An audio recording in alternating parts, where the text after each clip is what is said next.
I'm really excited to introduce Misha Rahman, who's the owner of the Children's Language Center in Houston, Texas. She's also a licensed speech language pathologist. She's been a longtime Floreo user, started during the pandemic, and really excited to have all of you hear from her. I am happy to be here, and I love Florello. I think uh, definitely as a business owner and a therapist, I definitely think I came to Florello um, really trying to see how could I keep everything going in the pandemic because everything just literally stopped, right? And we all know that Florello was the engine, the curiosity of it was like, I think this could keep everything going, and it actually did, um, far more than I'd imagined.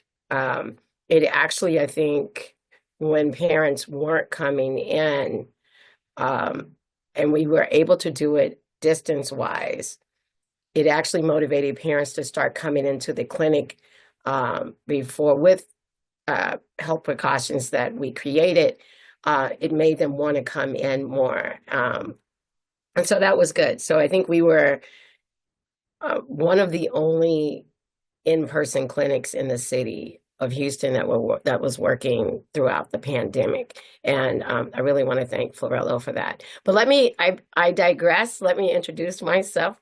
Again, I am Misha, and I'm the proud owner of the Children's Language Center. We are in the south side of Houston, about 5 miles from the great internationally known health medical center, and 90 to 95% of our population are Medicaid. And we spend most of our days with babies that and most of our patients are two. So I really enjoyed listening to the previous speaker. So we work with the babies before they get to her. And so we're with children that parents don't may not have a diagnosis. You're late talkers. Various reasons for language delay, as well as we do work with school-age children with articulation, fluency, stuttering, and things like that. But most of our day are with children that are nonverbal and are pre-diagnoses and may have a lot of sensory integration concerns. And parents are really looking for answers, affirmation, and they want their children to be affirmed positively and not judged. No one wants, it's so scary. And it's very scary. Parents having a child that you see is not developing. And it's already scary if your family has comments, let alone a doctor, let alone you got to go to another therapy. And you have to hear that. The first sessions and the child is in their own, they're not affected, but you see the deflatedness in parents. You see that this whole loss of a dream for my child is there.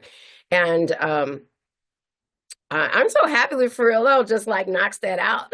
After a while, we get to know each other. I think my approach is a part of that. Um, I'm a proud parent of a neurodiverse child, so we can have tea and coffee over our problems together. But uh, we work with this headset with some of the our youngest children, right? After we get going and what have you. And I think Jay said someone asked about how its children put these headsets on.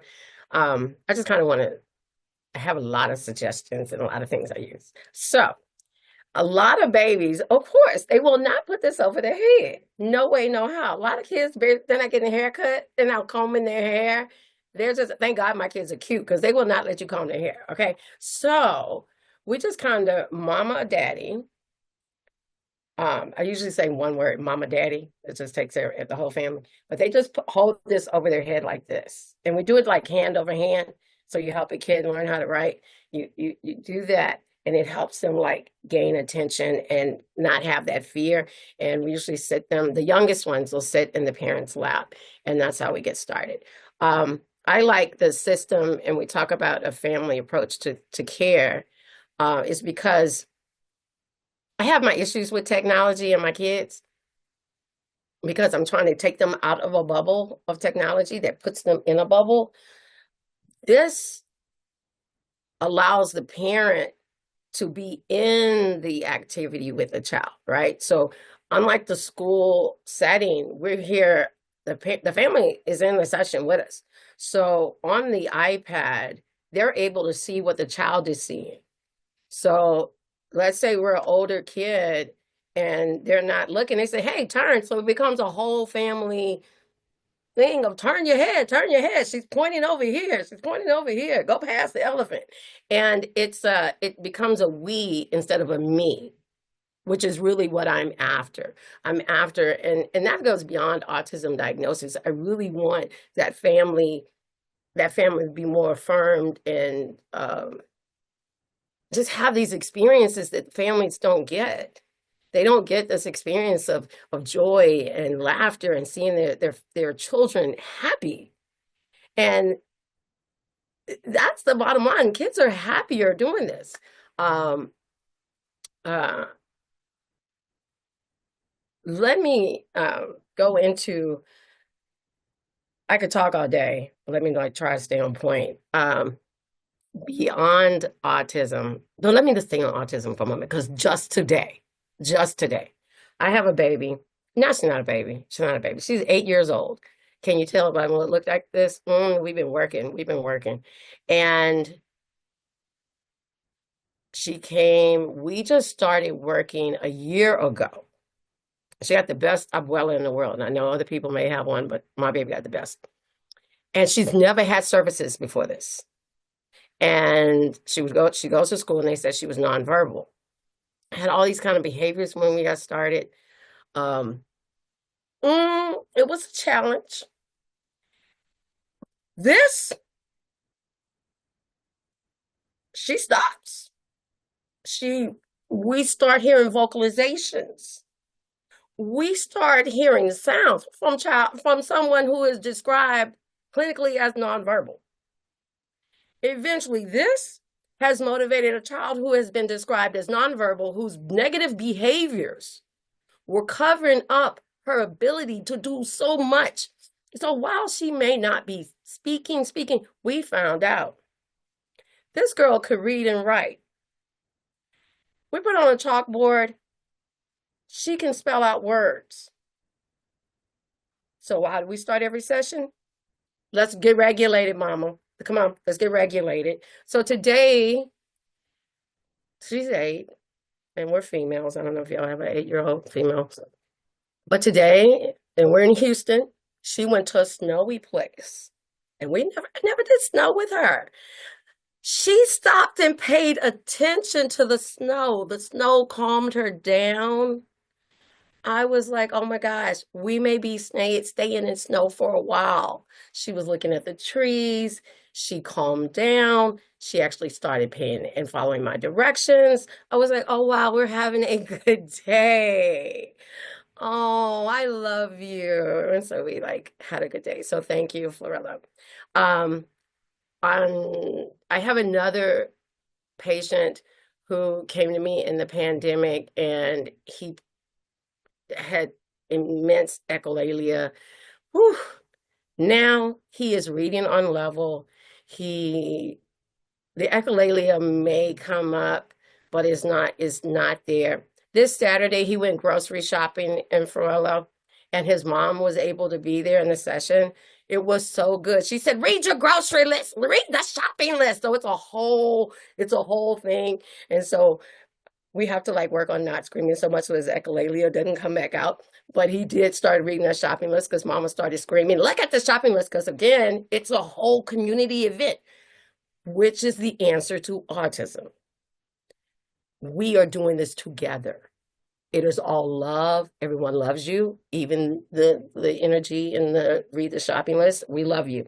But he did that. He did so well. We were so proud. Um, he got up to where he was like shopping and perusing on the aisles from a field of like five, I think. And we're so proud. We're so proud. We're so excited to do it again Saturday when we see him again. Um, Beyond autism, I use Floreo still. So I have my straight A students who have stuttering. Why would I use Florello? Because they can go into this relaxing cave and they can relax and they can breathe and they just go into this cave and they just relax and it helps all these like structures relax. And so when we come out of that and we start going, okay, where are we feeling tension when you make that sound? Can you pull out? We can do stuttering therapy better. So beyond autism, now I know there's so for that, but beyond autism, that I have students who just need regular language support. Um, like middle school kids' behavior. Let's have a conversation. Let's try to have a conversation. Okay. Let's hold off the attitude and let's have a conversation. And then this helps with communication skills, just basic communication, basic pragmatics. And then you find out parents are saying, wow, he's talking to me. He actually asked me how I'm doing. I noticed in the chat, someone talked about later diagnoses, like when you're later diagnosed with autism. I don't know if that question was meant for just adults, but I do have an experience of a brilliant young man. He's brilliant.